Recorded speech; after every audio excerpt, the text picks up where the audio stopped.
Okay, welcome back to Bilingualism in the Brain, Part 3. In this section, having reviewed all of the research and advantages that we've established about bilingualism, we're going to be talking about some implications for teaching, mainly how the classroom teacher can help encourage students to develop a more bilingual mindset, even without explicit language instruction. When we teach foreign language, world language teachers aren't simply thinking about teaching the target language.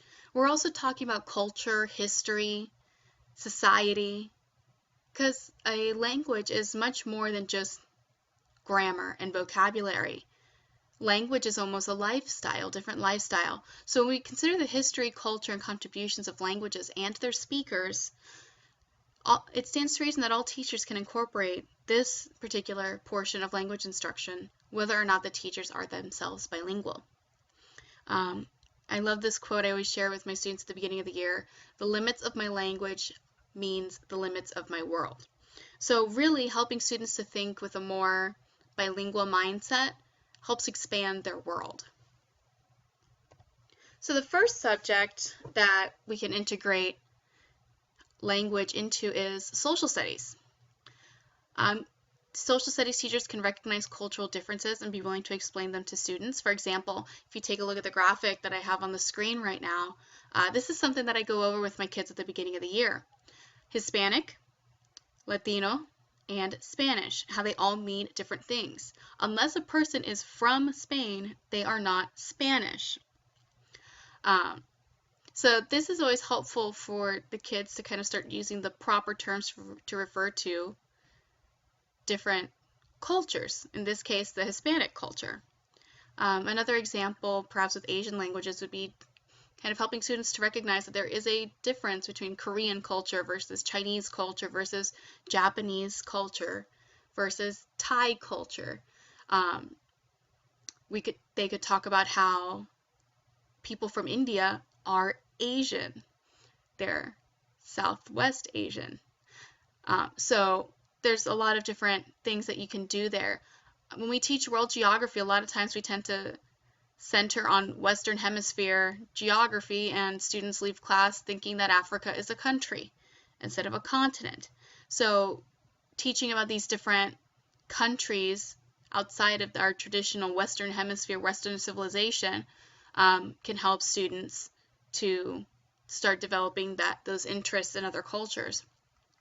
And we can incorporate cultural information into fact-centric lessons. For example, when we're talking about the Spanish explorers, why aren't we talking about the people that they have conquered? Societies like the Taino and the Caribbean, who were a very peaceful, creative culture that Columbus encountered. They were very friendly, very welcoming. Didn't work out so well for them. But let's talk about those cultures. We can talk about the different cultures within the Asian countries. We can talk about European culture. I mean, let's start talking a little bit more about culture and integrate that into our discussion of dates and facts. With English or language arts, we can incorporate cognates into vocabulary instruction. I've given you some examples of cognates, words that look like, sound like their English equivalent.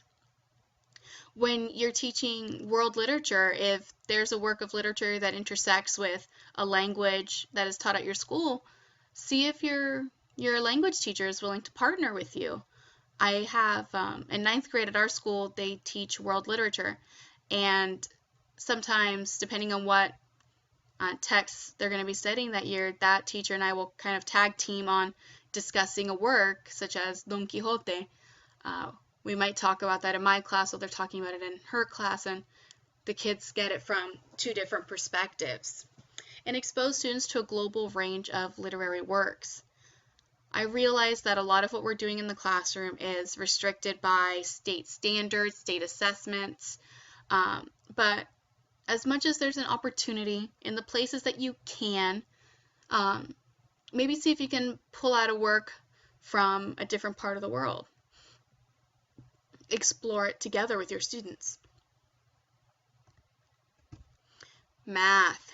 And you're thinking, how do I integrate language instruction with math? Personally, I feel more like the person in this e-card. Math is a foreign language to me. And the foreign language teachers are like, well, Spanish is foreign to me. But there's plenty of cultural information that can be transmitted through mathematics. When we're talking about geometry, we can very much discuss different Greeks and Greek culture and what facets of that led to the things that they were able to come up with geometry. We have Arabic culture to thank for algebra. We can discuss those contributions. And when there's notable mathematicians from other cultures, we can bring them up in class. I know a memorable project that I did when I was in high school.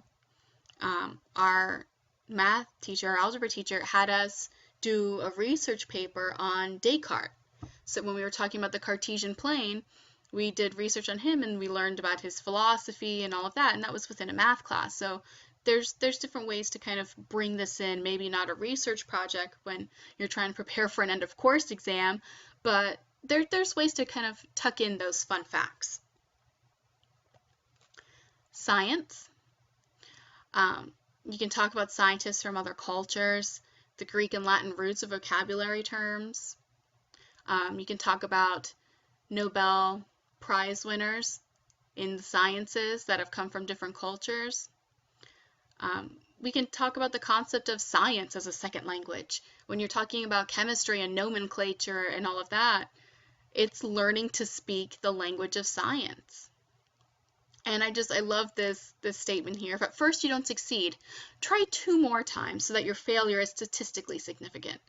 I'm sure that we'll start appreciating statistical significance as we move into our research courses. In the performing arts, we can look at a global array of music styles. We can introduce students to international films. Perhaps not the whole film, perhaps trailers and strategic clips, because international film can be a little more adventurous than what we would really feel comfortable showing in the school setting. But looking at those different things, we could talk about the playwrights of other cultures. I think on the top of my head, the great Spanish playwright Garcia Lorca.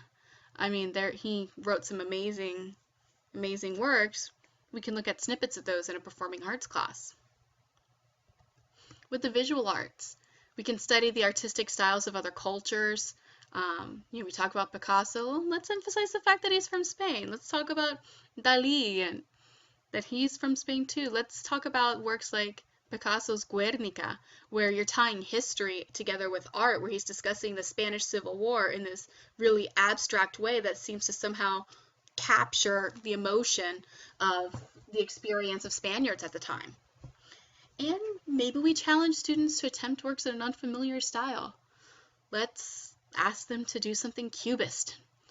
Let's ask them to do something surreal. Let's think outside the box on what we can have our students be doing in their arts classes.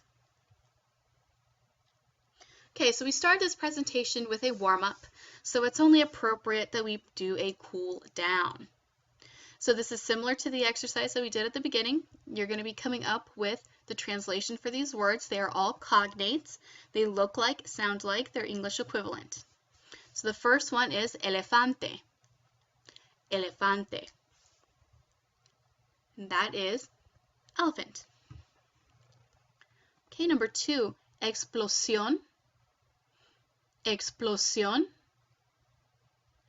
And that is an explosion. Okay. Number 3, extraordinario. Extraordinario.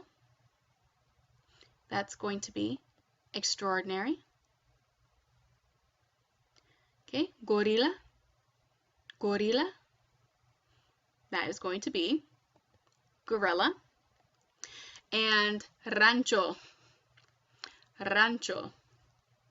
That is, of course, a ranch. It's one of my least favorite cognates because it shows students that sometimes just sticking an O on the end of something will work. And of course, as a language teacher, I'm always trying to discourage them from just throwing O's on the ends of things to make them Spanish. But then words like rancho come along and That's what they remember. Okay, in conclusion, Bialystok states that both languages of a bilingual speaker are constantly active to some degree, even in strongly monolingual contexts when there is no reason to expect use of one of the languages. The way I explain this to my students when they ask is it's similar to a computer that might have two different users. When you're accessing the English part, you log into the computer, pull up that profile. Same as when you're going to speak in Spanish, you access that profile. It's the same computer. It's all on the same hard drive. You're just accessing different files within it. The brain is like a muscle. The more it's used, the stronger and more resilient it becomes. That goes back to our comparison with cross-training. So the research tells us that the bilingual brain is stronger and more resilient than its monolingual peer because it's always in use. That's a really, really great point for us to kind of end on. The bilingual brain is always in use. Now, I don't know how many of you are proficient in a second language, but it's never too late to learn. Even some basic proficiency is going to help your brain function more efficiently, more effectively, and help delay age-related losses in terms of thinking and executive function. Thank you for listening to this presentation, all 3 parts. I hope that you have learned something from this, and I hope that it has maybe had you start thinking about what you can do to encourage bilingualism. Have a great weekend, enjoy the holidays, and we'll see each other again in January.